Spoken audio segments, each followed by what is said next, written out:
So I'm seeing more frequently than usual people asking the question, should Catholics play D&D? Is it okay to play D&D? Should Christians play D&D? Is there anything evil about D&D? So here we go. I'm going to attempt to answer it once and for all, as in-depth as possible. Should Christians play Dungeons & Dragons? Let's find out. Now, I know a lot of people will just say, well, the answer is yes, you don't need to make a whole video on this. And to a degree, I agree with that, as my general answer is yes, it is okay to play Dungeons & Dragons as a Christian. However, I want to address the topic in its entirety, and there are some caveats that I do believe need to be talked about and explored. So I apologize if it looks like it's long-winded or I'm just making long videos for ads, but I truly do believe that we need to talk about different parts of it to get a complete answer, to answer it once and for all in its entirety. If you don't care about all that and you just want a simple answer, then for the most part, yes, the simple answer is yes, you can play Dungeons & Dragons. But let's go in depth to it. So first, let's talk about what Dungeons & Dragons is. It has become a more household name now, but there is a lot of different definitions for which it could be, so I want to explain what I mean when I'm saying Dungeons & Dragons. For the purposes of this video, I am using Dungeons & Dragons as a generic term for role-playing games, specifically tabletop role-playing games, because that is how most people mean it. When they say Dungeons & Dragons, they typically don't always mean Dungeons & Dragons, they just mean some sort of tabletop role-playing fantasy adventure. In the same way your mom used to refer to as PlayStation as Nintendo, or your Dreamcast as Nintendo. In the same way we refer to tissues as Kleenexes, even though not all tissues are Kleenexes. In the same way we refer to adhesive medical strips as bandages, even though not all bandages are bandages. So for the purposes of the video, a Dungeons & Dragons is any tabletop adventure you engage in some sort of fantasy. It doesn't have to be high fantasy, it can be space, it can be cavemen, it can be underwater, it can be no magic. Some sort of imaginative fantasy world in which you and friends tell a story. That can be Dungeons & Dragons, that can be Final Fantasy, that can be Pokemon, that can be really anything. Lord of the Rings, Narnia, all those can be encompassed into the terms of Dungeons & Dragons, even though not all of it is technically D&D, but a TTRPG. With that definition out of the way, let's talk about why do people think we can't play it? There are actually a lot of opinions on this, and I think one of the most influential ones comes from the Satanic Panic, in which there was a lot of people who were really afraid of Satanists, and so they went to the media and blew a lot of things out of proportion. It got so bad that the Pope had to weigh in on Pokemon. And that's not a joke. In the year 2000, the Pope had to come out and say that Pokemon was not evil and give it his blessing because there was such a moral panic about it. And Dungeons & Dragons had the same effect, where everyone was worried about, oh, these Satanists are luring kids in with this idea of a fun game, but they're teaching them arcane rituals and Satanistic rituals to sacrifice animals. I've seen chick tracts where they say that the creators of Dungeons & Dragons deeply researched occultism and Satanism to ensure that the rituals within the game were realistic and would actually summon demons. And a lot of this, I think, boils down to the same effect we see with Halloween candy, where every year you hear the story about, oh, well, my friend got Halloween candy that had razor blades in it, or tacks, or nails, or deviants are putting drugs in the candy and handing out to children to dose them with LSD. And if you look at any of the actual studies around this, that doesn't happen. Has it happened one time in the history of ever? Maybe? But for the most part, it's just fake stories that go around to scare people. In fact, if you search for Halloween and razor blade candy, the stories you'll find are parents that did it to their own children to prove a point that it can happen. I think Dungeons & Dragons is much the same. Does all this evil occult ritual happen? No, it's just people sitting around telling a story having fun. Could it happen? Yes. And this is why I specifically said I think this topic is a little bit easier, or a little bit bigger than just a yes or no answer. I've been playing Dungeons & Dragons for 25 years at this point. I have been involved in a lot of games, a lot of role-playing communities, and there are, without a doubt, degenerates in the community. There are people who play Dungeons & Dragons for the purpose of some sort of gratification, whether that be evil gratification, sexual gratification. They are playing it in a twisted and wrong way. And they do involve other people in that.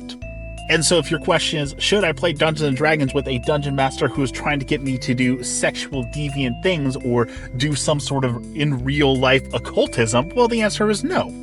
You should avoid that, definitely. Again, I am not saying that happens all the time. I'm saying, could it happen? Potentially.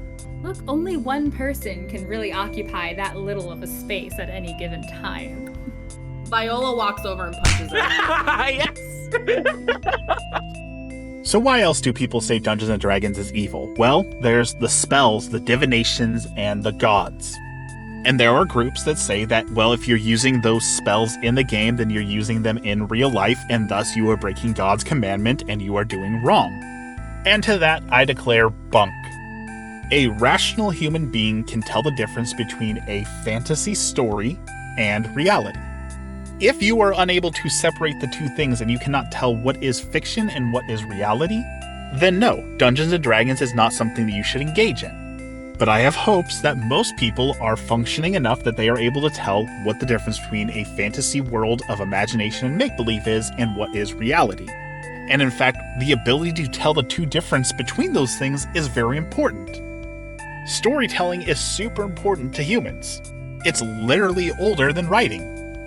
Being able to engage in an interactive fiction or a fictional story is how we pass down morals. Look at fairy tales. Teaching kids why they don't wander into the woods by saying there's a fictional witch out there who will eat them if they wander into their house. Those stories served a purpose at one time to help teach children why they are not doing certain things, why certain things are bad.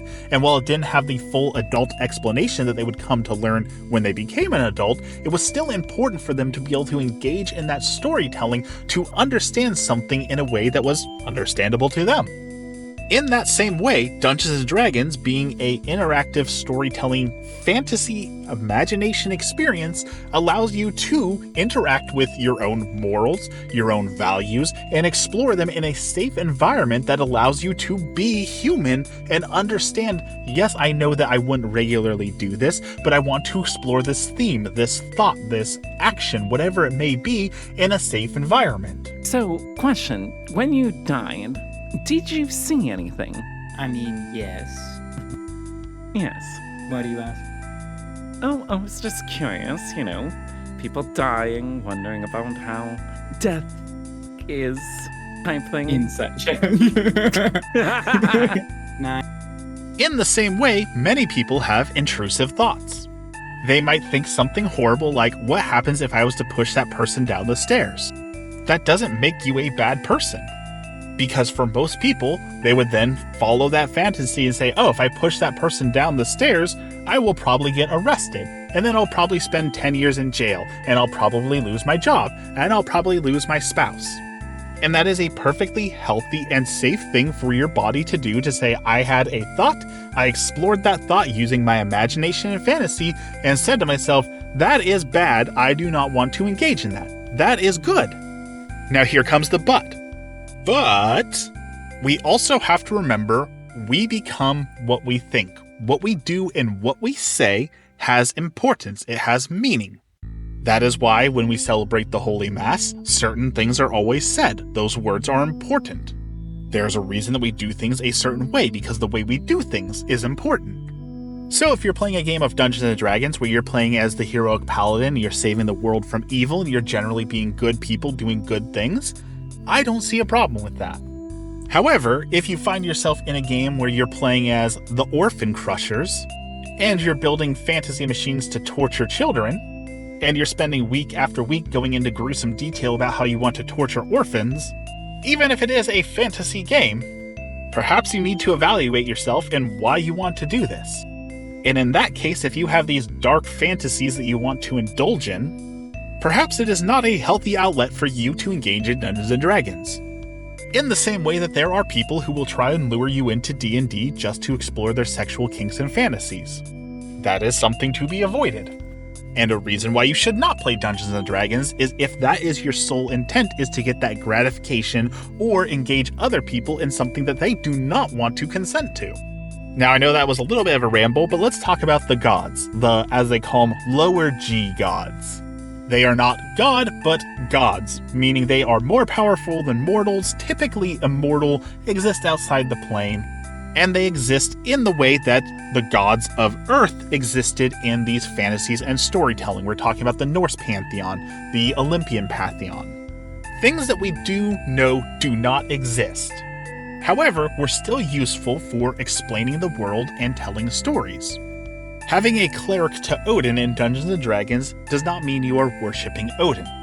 Again, as rational human beings, we can look at that and say, no, I understand that I am exploring themes with this character who in this world is this way. And as long as you can say, well, no, I still love and worship God in real life, but my fantasy character has this set of values that I'm exploring, there's no issue with that. But there can be an issue with it in the sense that it can convince people to go down the wrong path. I have seen people in Dungeons & Dragons who have said, my warlock who swore an oath to this demon is really cool, I want to explore that in real life. Or my wizard casting spells and being able to manipulate reality is really cool, I want to explore that in real life. And that, of course, is bad. And speaking of the satanic panic, going back to 10 minutes ago before I started ranting, we saw the same thing happen with Harry Potter, where people said, whoa, this is bad. Kids are going to see witchcraft and wizardry is cool and want to become wizards and witches. And don't lie, I know a lot of you out there, after reading Harry Potter or engaging in it, went to the bathroom and made potions using shampoo and soap and different things like that. Or you gathered moss from outside and rocks and you made potions just like Harry Potter would. There is a real danger to that susceptibility, especially with children. Because the younger you are, the less chance you have of being able to separate what is fantasy, what is imagination, and what is reality. So again, I will caution, if you are a person who is susceptible to saying, oh, well, worshipping Odin in a game is really cool, I should do that in real life, then no, Dungeons & Dragons probably isn't for you. In my talk about video games, when I made a video like this, the big point that I wanted to hammer home is that Dungeons & Dragons, or video games, in itself is not bad, but there are bad ways to engage in it. And if you are a person who is tempted to engage in those bad ways, or tempted to do wrong, or just in general have temptations around it, then it is perfectly okay to avoid something.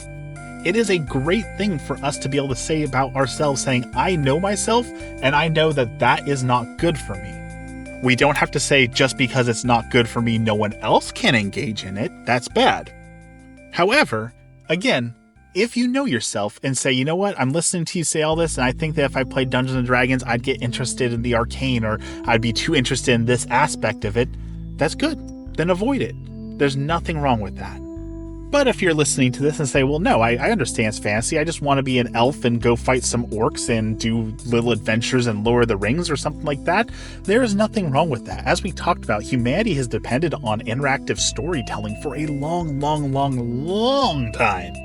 And sitting around the table with friends once a week to tell a story together is a great thing. And I truly believe it can bring you closer to God, so let's talk about that. I've talked about this before, but I'll mention it again. I probably should have known that I was destined to be Catholic at some point in my life because my favorite thing in playing video games or Dungeons & Dragons was to be a paladin. I loved the aesthetic of the holy warrior coming and saving the weak who can lay hands and heal any disease. The unstoppable tank who stands in front of the demon and says, no farther. I loved it. And just like when we talk about those themes that can bring people away, where if they're like, oh wow, magic is really cool, I want to go be a sorcerer, we also need to present that there are people who will see Dungeons & Dragons, things like paladins, being a holy warrior of the light, and say, that's really cool, I want to be drawn closer to that.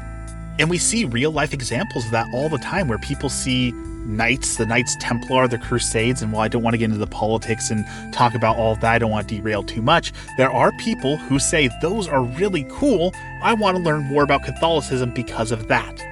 Even games like Blasphemous, which have heavy religious themes, but not always the nicest thing to say about religion, have drawn people closer to Catholicism. Think about Dante's Inferno, which is a fiction, which has a lot of fictional elements or things that people disagreed with and didn't always have the nicest thing to say about the church, that drew people closer to God through understanding something that they weren't able to conceptualize otherwise. And it's worth pointing out, there are Christian Dungeons & Dragons games. You can play fantasy adventures in Narnia, in the world of Lord of the Rings. I myself own the Bible adventure to D&D, and the Bible adventure to Revelation, the Apocalypse, where you have to fight the literal 4 horsemen. Is it real? No, it's a fantasy. It's a game. But Can it help us grow closer to God? Well, I don't know yet. I haven't played those ones, but I do think that it would be an interesting tool for the church to be able to explore, to bring younger people into the church and explore themes and ideas that are a little bit more abstract or hard to fully gauge. And while we're talking about the good that D&D can do, specifically Dungeons & Dragons, I want to talk about good and evil. There is one interesting thing in the world of Dungeons & Dragons worth talking about, and that is that good and evil are defined in the world of D&D. It is not subjective, but it is objective. It is objectively true that certain actions are good and that certain actions are evil. And you know what? That lines up with Christianity pretty well, because the morality that God gives us is objective, not subjective. When God says something is wrong, it is wrong. When God says something is good, it is good. The world of Dungeons & Dragons functions in that exact same way, and can be a very useful tool for teaching people about morality and objectivity versus subjectivity. So should Christians play Dungeons & Dragons? Let's recap. If the game is leading you to temptation or wanting to sin, if you find yourself seeking out games for lust, or to explore dark fantasies that you know you can't get away with in real life, or to explore the occult, then probably skip it and stay away from it. Understand that about yourself. But if it's just a reason to sit around a table with friends once a week and tell a fun story and get together and have some fellowship, explore some fun stories about good triumphing over evil, or taking down a giant dragon to get its hoard, then I see no reason you should take issue with it. Now that I've done a recap, I actually want to talk a little bit more about some other topics, so consider this to be like an extended version of the video. So if you're sick and tired of me, there's your answer, go, you're happy. But if you want some more, I kind of want to talk a little bit more in depth about spells, magic, and ritual in Dungeons & Dragons and media. So let's talk about that. So here's the secret, and this is coming from someone who studied occultism, someone who was a Satanist for a while. It's all made up. Certainly we have witchcraft in the Bible, and there were definitely people who had divination. Whatever they used, whatever means they had, has been long, long lost to history. When you start researching, and I mean really getting into it and start looking up the names of demons or ancient rituals and spells, do a little bit of source checking. And I guarantee you the source will be either I made it up, or I read it from a book from the 50s or 60s. And then you look at the history of that book. Okay, well, who wrote that book? And what are their sources? Oh, they made it up. There are some exorcists who have famously gone on record saying that the spells in Harry Potter are real spells. And as much as I respect our priests and I respect what our exorcists do, I think that is the most outrageous claim I've ever heard in my life. It's Latin, or close to Latin. Now, that's not to say, again, words and actions have power and meaning. That certainly holds true. But some guy making up a, quote, ritual for summoning demons isn't necessarily going to have any effect outside of scaring someone who is susceptible to that sort of thing. And here's how I'm going to put it. Are we really so afraid? Do we truly believe that our God is so little, so small, so weak, that you think someone burning a little bit of sage and saying some words to Odin is going to hex you? That saying Oculus Reparo could summon a demon? One of the books I read when I was really first getting into Satanism was about having a living altar and how to do it properly. And it was very specific that you needed to have a willing female participant who would lay on the floor and allow you to put candles and all your sacrificial stuff on her body. And after looking back on it, yeah, that was just edgy. That's all it was. It was some guy who thought it sounded cool, sounded edgy. There was no actual, practice to it. There was no thought behind it. It was this sounds really cool. And I think Christianity, especially in the modern world on social media, is being infected by this wave of superstition, where they think that TikTok witches have some sort of power over you. Where you see people talking about, angel numbers, if you see 11111, then that means your angel's looking out for you. Or if you're watching this sometime in November, that means Jesus is watching for you. And that's always been the case, right? We've been talking about the satanic panic and people who are gullible and those sorts of things. I just think that it's getting worse. And so seeing people and trained priests be scared of Latin, being scared of someone say, my fictional character in a fictional world is casting a fictional spell, or even some exorcists who say that when you put in a horror movie DVD, it opens a portal to hell and allows those demons directly into your house. It feels so belittling to God. That God is this all-powerful, all-knowing, protecting, loving Father, but somehow he is powerless against a DVD or a kitchen witch making noodles on a Sunday afternoon.